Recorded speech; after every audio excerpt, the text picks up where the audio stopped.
de neumología y también de medicina interna y de otras sociedades que han puesto de acuerdo para ponerse de acuerdo con respecto a la forma actual en pacientes con enfermedad pulmonar obstructiva crónica, que ha cambiado un poco la forma de comportarse ante esta situación clínica y por eso se han sacado estas guías. Entonces, vamos a ver dos partes. En la primera parte va a hablar Azucena de las actualizaciones de la guía y luego una segunda parte la semana que viene sobre el tratamiento, la actitud terapéutica, cómo afrontar pacientes con enfermedad pulmonar obstructiva crónica. Azucena. Vale, pues nada, soy Azucena, soy R1 de Medicina Interna y eso, voy a hablar de la actualización de la guía española, esta de 2014, pero también hablaré un poco de lo anterior, para seguir. Bueno, la GSPOC es una iniciativa de la Sociedad Española de Neumología y Cirugía Torácica y se utiliza más como un conjunto de soportes de comunicación dirigidos a los estamentos relacionados con la EPOC, para que haya información y se sepa más o menos la actuación. Y son estos, esta es la guía, la primera que es la de 2012 y luego la actualización de 2014. Bueno, la EPOC, que es la enfermedad obstructiva crónica, se caracteriza por una limitación crónica del flujo de aire que es poco reversible. Está infradiagnosticada, los síntomas más frecuentes son disnea, expectoración y tos crónica. La espirometría es la prueba diagnóstica, la principal causa es el humo del tabaco, pero hay otras. En la actualidad afecta casi igual a ambos sexos y no es curable, pero hay tratamientos que pueden paliar o mejorar la supervivencia. Después, los aspectos más novedosos de esta actualización es que se elimina la letra de los fenotipos. Antes era A, B, C y D y ahora simplemente lo ponen como fenotipo. Aparte que el no agudizador antes estaba como enfisema y bronquitis y ahora solo es no agudizador. Y después aparte está el tratamiento de tabaquismo, 2 fármacos nuevos y se elimina el tratamiento de la combinación de anticolinérgicos de larga duración más corticoides. Estos 3 últimos puntos ya se tratarán la semana que viene en tratamiento. A ver, epidemiología. En 2010 la OMS dijo que la EPOC era la tercera causa de muerte. En el anterior que se había sacado era la cuarta, es decir, ha aumentado a un puesto. Y después se calcula que unos 3.028 millones de personas tienen EPOC, cuando antes era 210. Ha aumentado cuantiosamente, también puede ser por el diagnóstico. En el estudio PISCAN, que es español, se ve que en España puede haber un 10% de EPOC, de pacientes con EPOC de 40 a 80 años, pero también se piensa que el 73% aún no está diagnosticado, por lo tanto no reciben tratamiento para su EPOC. La mortalidad de EPOC en España tiene una tasa de 449 hombres y 238 mujeres cada 1000 habitantes, pero se ha visto que van disminuyendo con los años. Los últimos datos son de 2008. Y también se ve que esta mortalidad aumenta de forma significativa, sobre todo en hombres y mayores de 55 años. La magnitud y coste. El Sistema Nacional de Salud estima que de 750 a 1.000 millones de euros al año se gastan, tanto en directos, indirectos como intangibles. Pero en coste directo por paciente se calcula que unos 1.700 a 3.200 en función de la gravedad y de los costes que conlleve, que pueden ser hospitalarios principalmente, después fármacos y también visitas y pruebas diagnósticas. Ahora, hablaré de los fenotipos. El fenotipo se utiliza para referirse a las formas clínicas de EPOC. Y también es importante porque dentro de este fenotipo en eso se basa el tratamiento y el pronóstico final. Ahora, estos son los nuevos propuestos, que está el agudizador, que puede ser con enfisema o con bronquitis crónica, el no agudizador, que ya no se divide, y el fenotipo mixto asma-EPOC. Y el agudizador. Bueno, el no agudizador es el que tiene menos de 2 agudizaciones al año. Después el agudizador es que tiene 2 o más agudizaciones al año, ya sean moderadas o grave. ¿Y qué se toma por agudización? Pues cuando hay las exacerbaciones se separan por lo menos 4 semanas desde que se ha terminado el tratamiento de la agudización previa, o bien 6 semanas desde el inicio, porque si no, más que una agudización nueva, es un fracaso terapéutico.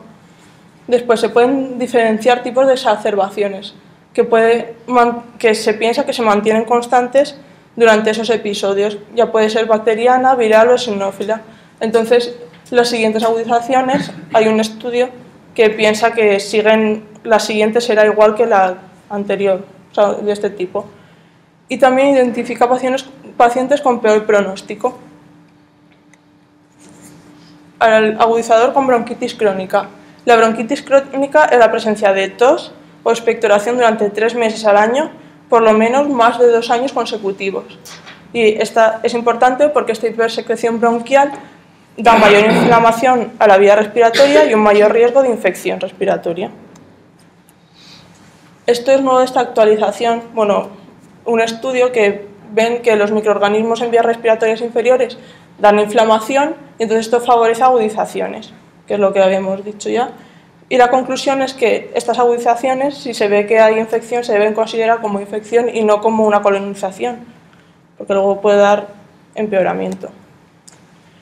Y después, otros 2 estudios, uno dice que la carga bacteriana en vías respiratorias en fase estable se asocia a mayor obstrucción, y otro que el aislamiento de la pseudomonas en esputo se asocia a mayor mortalidad a largo plazo, de forma independiente a la gravedad. Otra cosa nueva de la actualización que también hablan es que plantea la presencia de bronquiectasias en pacientes con bronquitis y agudizaciones frecuentes. Esto se hace mediante TACAR y puede tener un impacto negativo en la supervivencia. Y también algunos autores han sugerido la existencia de otros fenotipos clínicos, como el específico EPOC bronquiectasias y el infeccioso, pero de momento no se ha aceptado. Ahora está el agudizador con enfisema, que es el enfisema, es la afectación de los pulmones caracterizado por un aumento de tamaño de los espacios aéreos situados más allá del bronquiolo terminal, que se acompaña de cambios destructivos de las paredes, pero esto es una definición anatómica.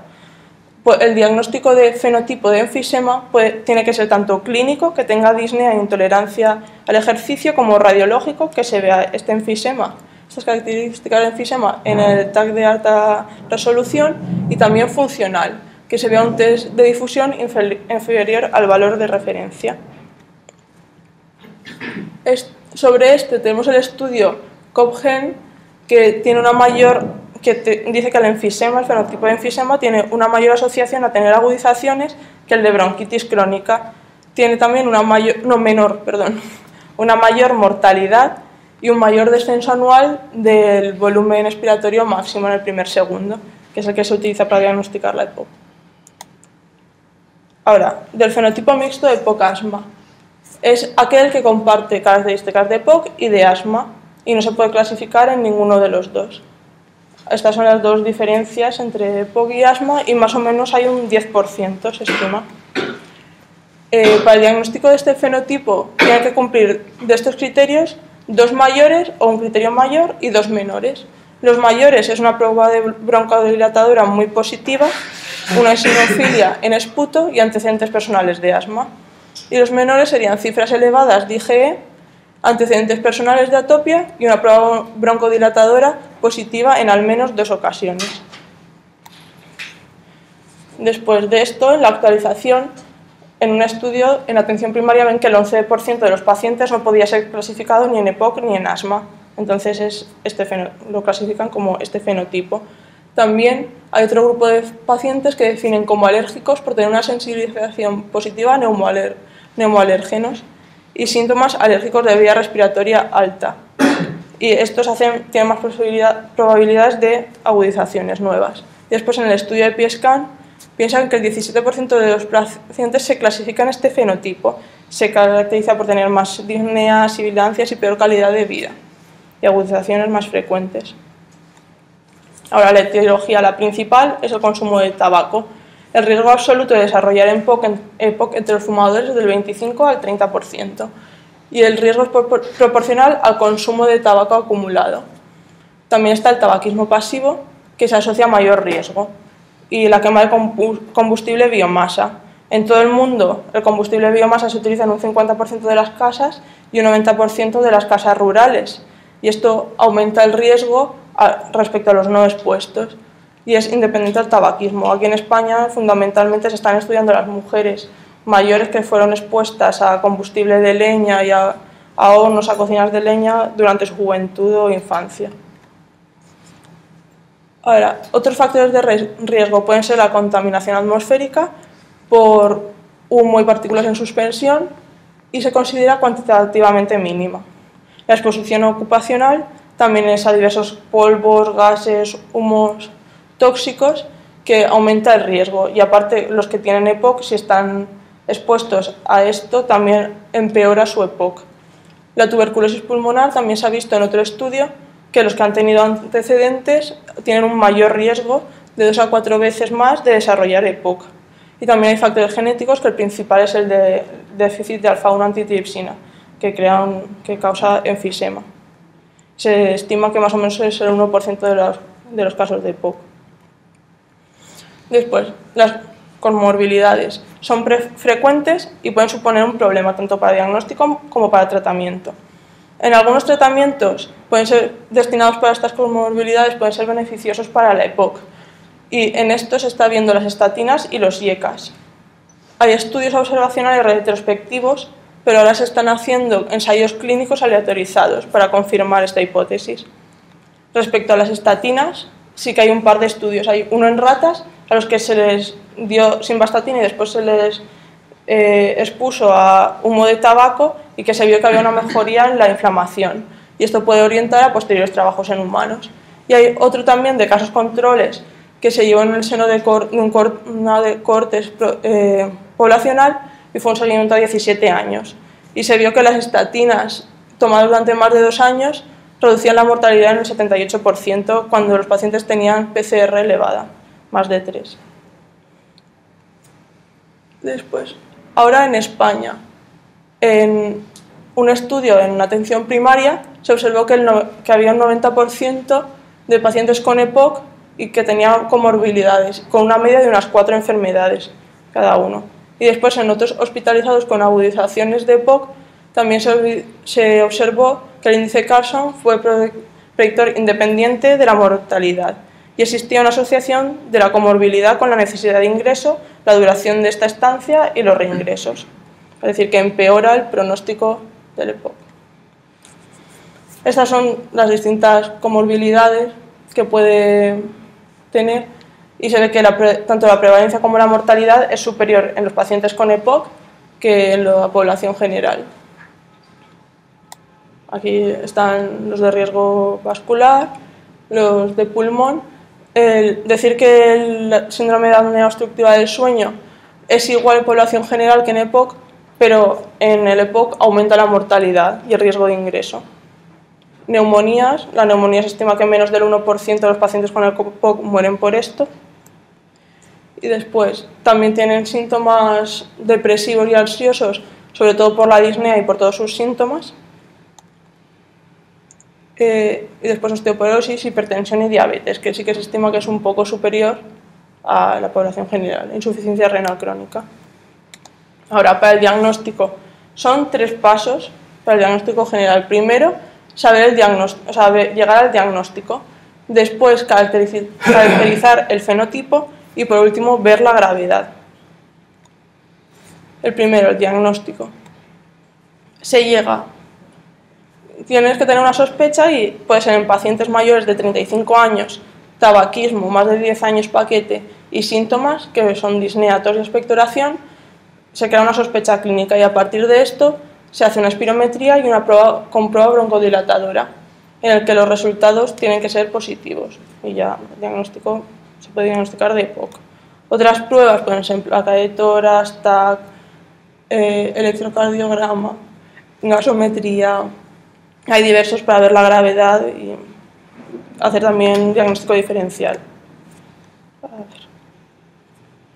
Vale, para el cribado es eso, se dice que el preferido es el oportunista, que va a atención primaria por otra cosa y se aprovecha y miras a ver, le haces una espirometría, pero claro, habría que hacer la espirometría a 5 pacientes para detectar un caso de EPOC. Se considera más eficiente, por lo tanto, que sea el cribado a pacientes con síntomas. Se les pasa primero un cuestionario de síntomas y después ya se hace la espirometría y en este caso se detectarían cada 2-3 pacientes a los que se le hace se detecta un caso de EPOC. Esto es nuevo de la actualización, que tanto los estudios Platino como Volt piensan que utilizar el pico de flujo para el cribado de EPOC puede ser bueno, rápido, barato y cómodo. Pero la guía GES-EPOC sigue recomendando el cuestionario de cribado más la espirometría. Después, caracterización del fenotipo. Primero hay que hacer una anamnesis y exploraciones complementarias y después ver si tiene agudizaciones o no. Si tiene, pues sería agudizador y después ver si cumple criterios de EPOC-asma, que si los cumple sería el fenotipo mixto y si no los cumple ya tendría que verse otros síntomas como la tos y la expectoración. Que tiene, pues sería el agudizador con bronquitis crónica y si no tiene, ver si es compatible con enfisema, entonces sería enfisematoso. Y después, si no tiene agudizaciones, sería no agudizador, ya fuese de uno o de otro, porque ahora esta es la clasificación antigua, pero la nueva se han suprimido estas letras, que antes era A, B, C y D, para evitar la confusión con otras clasificaciones. Y esta es como se quedaría la nueva. Y después la valoración de la gravedad, que la GES-EPOC recomienda el índice BODE y el BODEX. El BODE mira el índice de masa corporal, el grado de obstrucción, la disnea y un test de andar 6 metros para ver cómo está. Y después hay una modificación que es el BODEX, que sustituye el test de la marcha por el número de exacerbaciones graves. Pero este tiene, bueno, el de exacerbaciones tiene una limitación que es para la gravedad solo se puede ver el leve, moderado y grave. Los muy graves ya tiene que ser con el índice BODE, como aquí se ve, que ya cuando llega a más de 5 en el BODEX ya tiene que verse con el BODE para ver la puntuación. Y después, respecto a lo nuevo, en el nuevo hay un estudio, el COMICS, que ven que, o sea, comparan varios índices y ve que ninguno de los índices es capaz de evaluar la mortalidad a corto término, pero por ejemplo el ADO sí que fue superior al resto en medio y largo término, pero al ajustar por edad se ve que la mayor fiabilidad pronóstica es del BODE y del BODEX, que son los recomendados. Y otros índices son el DOSE, que se vio en un par de estudios que aumenta la valoración del riesgo de mortalidad y de deterioro de calidad de vida, que es disnea, obstrucción, tabaquismo y exacerbaciones, todos son más o menos llevan cosas similares. Y después en otro estudio también se vio que tanto el BODE como el ADO y el DOSE, el ADO es edad, disnea y obstrucción, fueron predictores de riesgo de las exacerbaciones, pero que el DOSE se vio superior. Y nada, como conclusiones ya de la actualización, que ahora ha cambiado, que la EPOC es la tercera causa de muerte, que se suprime la letra de las nomenclaturas, que las estatinas pueden suponer un beneficio para la disminución de la inflamación, pero esto hay que verlo con estudios, que el cuestionario de cribado, el diagnóstico sigue siendo cuestionario de cribado y espirometría, y que la clasificación de gravedad es mediante BODE y en su caso BODEX como alternativa.